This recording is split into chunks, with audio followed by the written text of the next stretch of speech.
എടാ നമുക്ക് പശുവിനെ വളർത്തിയാലോ? എടാ അതൊന്നും ഈ പ്രാക്ടിക്കലായി ചിന്തിക്കടാ. പശുവിനെ വളർത്ത എന്തൊക്കെ അതിന് കറവക്കാരൻ നീ കറവ് എടുക്കും,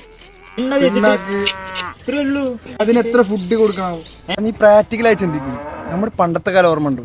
മീൻ കൃഷി, ഗപ്പി കൃഷി. ഒരു 3 എണ്ണത്തിന് ഈ മാസം ഇറക്കി അടുത്ത മാസം നമ്മളേക്ക് 300 എണ്ണം നമ്മൾ ഇറക്കുക. 300 എണ്ണോ? ആ ഒരു 10-250 എണ്ണം കിട്ടില്ലടാ, അത് പോരാ.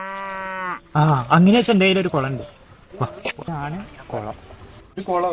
ഇതിലെവിടെ വെള്ളം? അതാ കൊക്കൊക്കെ അവിടെ നടന്നു പോകുന്നു. കൊച്ചിയുടെ സ്കില്ലോ ഡീസലാ കൊച്ചിക്ക്.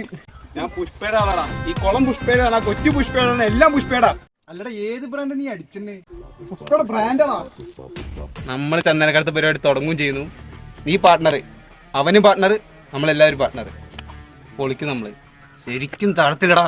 എടാ നിനക്ക് മുരളിമാമിന്റെ കാര്യം ഓർമ്മ? ആള് വെള്ളിമുങ്ങിയ പറഞ്ഞിട്ട് വെള്ളരിപ്രാവന പറ്റിയത്. നമ്മുടെ തെക്കേടുത്ത്. പിന്നെ ഇന്നലെ കൂടി ഉണ്ടായ കേസ്. എടാ ഈ വേറൊരു കാര്യം കേട്ടോ. പുഷ്പ നാഷണൽ അടാ, ഇന്റർനാഷണൽ ആടാ, ഇന്റർനാഷണൽ.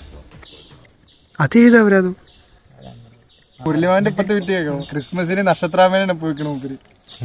പണി കിട്ടിയതെന്നാ അറിയോ? നമ്മുടെ തോട് പൊളിച്ചാലും മൊത്തം ലൈറ്റ് ഇട്ടിട്ട് വിറ്റണതിന്. ക്രിസ്മസിന് നോക്കാനായിട്ട് ആകെ പണി കിട്ടും മോനെ.